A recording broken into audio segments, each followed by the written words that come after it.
கர்த்தருடைய பரிசுத்தமான நாம மகிமைப்படுவதாக. ஆசீர்வாதமான ஒரு நல்ல காலவேளையிலேயும் பாளையங்கோட்டை இந்திய தேவ சபையிலிருந்து காலை மன்னாவை உங்களோடு கூட வழங்குவதில் மிகுந்த சந்தோஷம். கிருபையாய் கர்த்தர் கொடுத்திருக்கிற ஒரு புதிய நாளுக்காக கர்த்தரை ஸ்தோத்திரம் பண்ணுவோம். இந்த நாள் செப்டம்பர் மாதம் 29 திங்கட்கிழமை காலவேளை.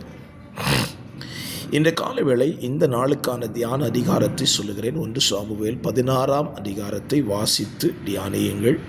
கர்த்தர் உங்களோடு கூட பேசுவாராக. இந்த அதிகாரம் 23 வசனங்களை உள்ளடக்கின அதிகாரம்.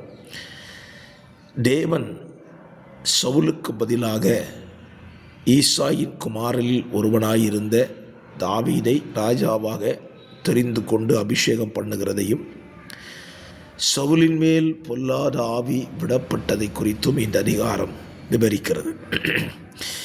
இந்த காலவெளியில் நம்முடைய தியானத்திற்காக நான் ஒரு பகுதியை உங்களுக்கு சொல்லுகிறேன். ஏராளமான வசன தியானங்கள் இந்த பகுதியில் இருக்கிறது. அதில் முக்கியமாக ஒரு வார்த்தையை சொல்லுகிறேன். ஆண்டவர் சாமுவேலை பார்த்து 5ஆம் வசனத்திலே சொன்ன வாசனத்தை சொல்லுகிறான்.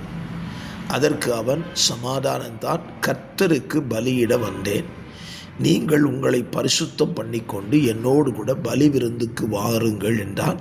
மேலும் ஈசாயும் அவன் குமாரரையும் பரிசுத்தம் பண்ணி அவர்களையும் பலி விருந்துக்கு அழைத்தான்.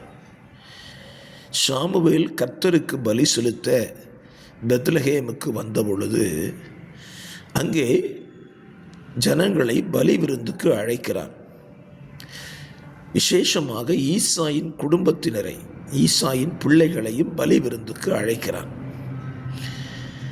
அவனுடைய அழைப்பிலே ஈசாய் அவனுடைய குமாரர்கள் வருகிறார்கள்.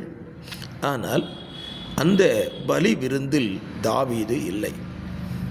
இந்த தியானம் இன்றைக்கு உங்களோடு கூட கர்த்தர் பேசுவாராக.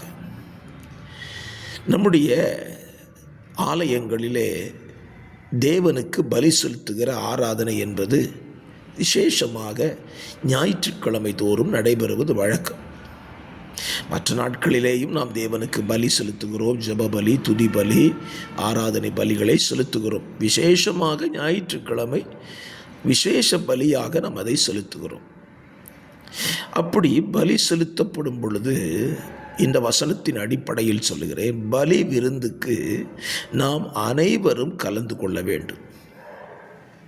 விசேஷமாக நம்முடைய குடும்பம் முழுமையாக அந்த பலி விருந்தில் பங்கெடுக்க வேண்டும். இன்றைக்கு பாருங்கள், ஞாயிற்றுக்கிழமையில் எத்தனை பேர் குடும்பமாக பலி விருந்தில் பங்கெடுத்தீர்கள்? நேற்றைக்கு ஞாயிற்றுக்கிழமை தானே உங்கள் சபையில் நடைபெற்ற பரிசுத்த ஆராதனையில் எத்தனை பேர் பங்கெடுத்திருப்பீர்கள்? எத்தனை பேருடைய குடும்பங்களில் பிரிவினை தெரியுமா? பெற்றோர் ஆலயத்துக்கு வருவார்கள், பிள்ளைகள் எங்கேயாவது சென்று விடுவார்கள். பிள்ளைகள் ஆலயத்துக்கு வருவார்கள், பெற்றோர் எங்கேயாவது சென்று விடுவார்கள். இந்த காலவெளியிலே நான் உங்களுக்கு காரியத்தை பதிவு செய்ய விரும்புகிறேன். ஈசாயினுடைய ஊரிலே, பெத்லகேமிலே பலி விருந்து நடக்கிறது. ஈசாய் தன்னுடைய குமாரர்களை அழைத்து கொண்டு பலி விருந்துக்கு போயிருக்கிறான். ஆனால் தாவீது அந்த பலி விருந்துக்கு வரவில்லை. என்னுடைய கோணத்தில் நீங்கள் சிந்தியுங்கள். தாவீது எங்கே போயிருந்தான்? தன் தகப்பனுடைய ஆடை மேய்க்கும்படி வனாந்தரத்துக்கு போய்விட்டான். வீட்டில் என்ன நடக்குது? பலி விருந்து. சொந்த ஊரில் பலி விருந்து நடக்குது. மகன் ஆடு மேய்க்கிறான். யோசித்து பாருங்கள். உங்கள் ஆலயத்தில் நீங்கள் கூடி ஆராதிக்கிற ஆலயத்தில் தேவ ஆராதனை நடக்கும் பொழுது உங்கள் பிள்ளைகள் எங்கே போயிருக்கிறார்கள்? அல்லது உங்களுடைய கணவன் எங்கே போயிருக்கிறார்? உங்கள் மனைவி எங்கே போயிருக்கிறாள்? யோசித்து பாருங்கள். நம்முடைய ஆராதனைகளிலே இந்த தவறுகள் நடக்காதிருக்க நீங்கள் பார்த்து கொள்ளுங்கள்.